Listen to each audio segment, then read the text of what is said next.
Alright, here we have everything hooked up all nice and proper. We've got these accent LEDs all lit up, and the main headlights, and the computer controlled LEDs around the camera. You've got the camera lens right there. We've got the cables going all the way to the camera system right here.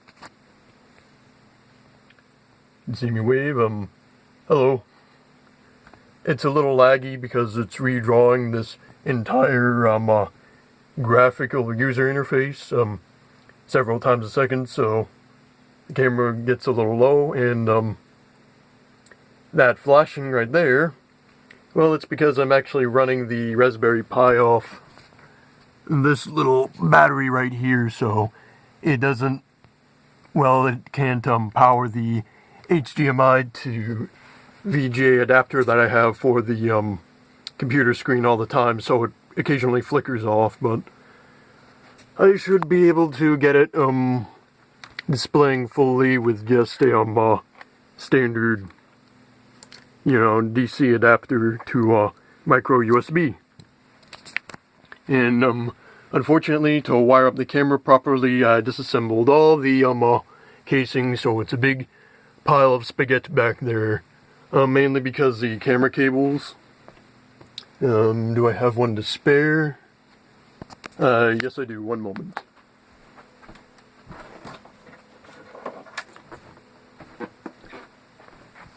This is a example of a camera cable.